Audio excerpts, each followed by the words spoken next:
Jadi kalau saya ke Arab, itu murid-murid yang ada di Mesir dari Yaman menjemput saya, bawa ke restoran unta. Ya, yang makan unta. Karena dulu ceritanya katanya ini, waktu ada orang-orang pedalaman kampung pergi haji, kemudian dia pulang kecapean bawa boneka. Kita sama cucunya, boneka apa ini? Entahlah, dia lagi capek. Walau sih kita lihat boneka unta, ya kan? Terus sekarang ini unta, ya kan? Atau unta, bukan unta. Ya? Jadi Bapak Ibu, Rasulullah itu memiliki unta yang paling mahal di zaman itu. Unta itu punya jenis. Di daerah Mekah ada satu peternakan unta yang dikelola oleh orang Malaysia. Di situ ada keturunan unta Rasulullah dan keturunan kibasnya dari Ibrahim. Jadi kita bukan bilang ini kibas kami, tidak. Bukan semua unta itu seperti unta Rasulullah. Jadi ternyata sampai sekarang ini yang ada itu bukan hanya zuriat Rasulullah saja, bukan anak cucu Rasulullah saja, tapi zuriat unta dan kibas pada sekarang. Dan itu tempatnya tersendiri, ya kan? Nah zaman itu kemarin langsung orang Malaysia itu mengundang Tuan Guru Abdul Somad beserta rombongan. Inilah kibas yang digantikan Allah untuk Nabi Ismail. Jadi bukan kami kacang ini dan itu ekornya itu lain. Kalau kita tengok antara keturunan unta Rasulullah dengan unta biasa, high class. Ya sama seperti kurma ajwa teman-teman. Kok bisa naik harganya? Orang Nabi yang nanamnya.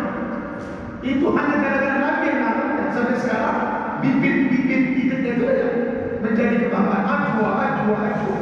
Jadi semua yang berkaitan dengan Nabi pasti naik harganya. Untanya, kibasnya, kurmanya. Jadi subhanallah. Dan Jina.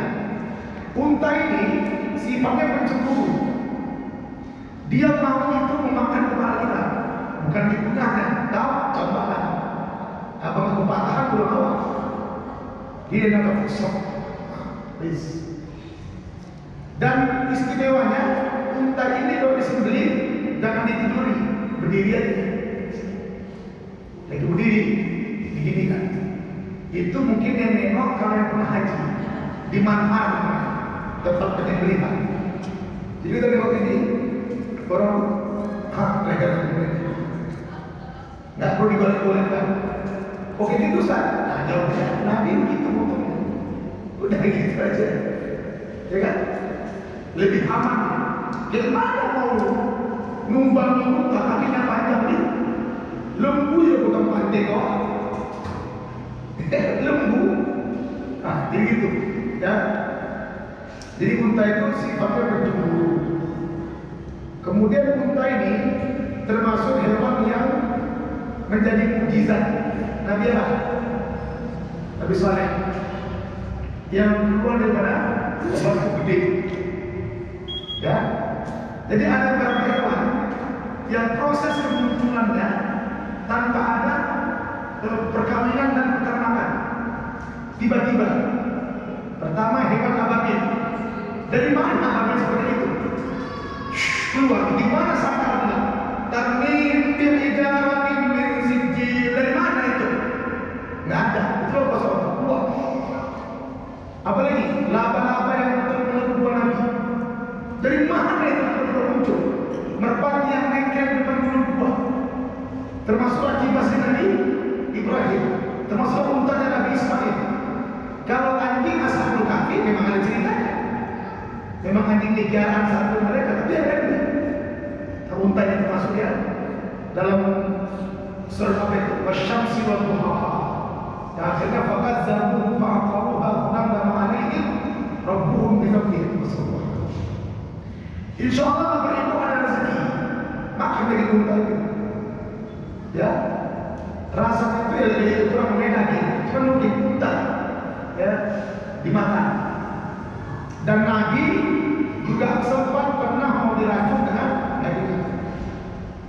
bercakap dengan ibu, jangan kau makan aku Muhammad, aku sudah memulai lagi.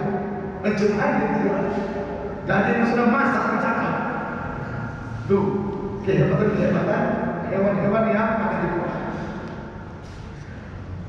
Wa ila samaa'i kaifa rufi'at.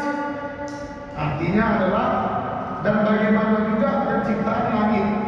Kaifa yang dia itu rufi'at, diangkat. Diangkat kalau di atas. Apa yang bagaimana Ustaz? Dan ada tiapnya. Khalaqas samawati bighairi amadin tarawnaha. Allah mampu menciptakan langit tanpa sedikit tiang yang bisa kau saksikan ujung ke ujung. Menciptakan berapa? Berapa banyak tiang ini? Baru berapa kali kamu? 1, 2, 3, 4, udah 10 lebih tiang. Langit mana? Yang kita tengok nih, ini bukan langit, awan. Awan putih awan, kita ke pesawat, tembus dia kenapa lagi? Awan kiri kan, tengok awan lagi. Ini bukan langit, arah ke langit dia. Kita menengok arah ke atas tuh, arah ke langit betul. Tapi bukan langit, karena masih ditutupi oleh awan.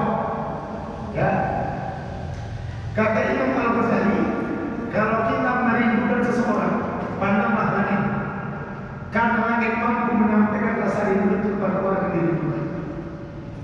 Kok bisa begitu? Karena dia menawangi semuanya. Ditolong yang rindu di sini, yang rindu di sini bersama. Nah, jadi kalau kita jalan kita rindu, tengok langit. Jangan 2 kali, langit, sini dia. Sekali dia langit. Kalau sudah di langit, ayat yang berhenti. Bapak Ibu sekalian, waja'alna as-samaa'a saqfan mahfuzha. Kami jadikan langit ini sebagai atap yang kokoh. Atap yang kokoh. Itu hujan dari mana? Dari langit yang ditahan oleh awan, ya kan? Kemudian jatuh ke bumi, terjadi penguapan oleh awan lagi. Jadi awan itu sendiri beratnya bertonton. Awan itu benar ahli, beratnya bertonton. Percaya? Percaya. Karena menyimpan air nih. Dia menyimpan air. Nampak ini jalannya, tapi beratnya bertonton. Makanya mungkin sesekali kalau ada pesawat berawan, berarti itu kena awan yang kuat dan keras. Ya, itu baru awan, belum langit. Belum kan? Ya beda. Awan itu masih sedikit angin. Inna fi khalqis samawati wal ardi wa ikhtilafil laili wal fulki allati tajri fil bahr. Siapa yang bisa mengampungkan beban besi yang berat, beton yang bertonton itu mengalir di atas air. Wal fulki tajri fil bahr. Bima yang nas banyak orang di bawah. Ya, wa tasrifir riyah was sahab. Angin yang bisa untuk mengatur, angin diatur untuk awan. Pokoknya semuanya itu sudah tinggal pakai aja manusia. Dibawa ke sana, dibawa kemari. Itu sebabnya kalau kita turun hujan, apa doa? Allahumma shayyiban nafi'ah. Ya Allah, jadikanlah hujan yang turun ini membawa manfaat.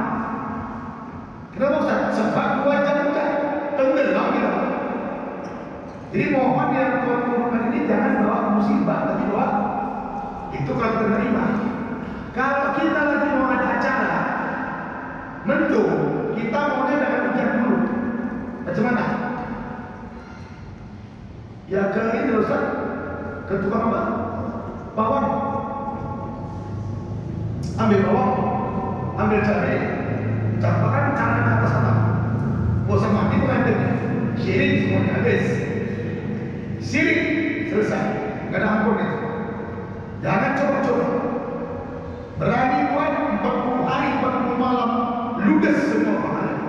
Yang wajib yang sudah selesai. Mau buat, nggak usah. Barang sudah hilang, sudah. Sampai sudah rezekinya, cari lagi. Jangan ke orang pintar. Orang pintar, bilang orang pintar. Kalau dia pintar, kaya lagi. Minta penawis, ini mana perbuatan? Masa orang tak dari senangnya? Coba betapa bodohnya kita. Makanya dia dalam Sahih Muslim, kalau kita belum mau hujan karena ada acara, kita dibolehkan baca doa. Allahumma hawalaina wala alaina. Jadi ya, boleh diapel itu. Allahumma hawalaina wala alaina. Tolong suruh Allah menggesernya sebentar itu, jangan ke sini dulu. Itu bahasanya. Hawalaina, di sekitar kita ya Allah, bawa sana sebentar. Kalau pakai bawah, ada hujan diterpal, digeser ke dinding. Di dinding ada orang mau kawin, digeser lagi ke depan. Waduh, bahasa dua-duanya hujan. Karena dia pura-pura gitu kan, gini-gini baunya kan. Nah kalau kita berasa Allah, kita harus minta awannya disuruh cabut dulu sebentar. Awan pikir dulu sebentar, awan pemacara bisa aja tadi. Allahumma hawalaina wa la alaina, semuanya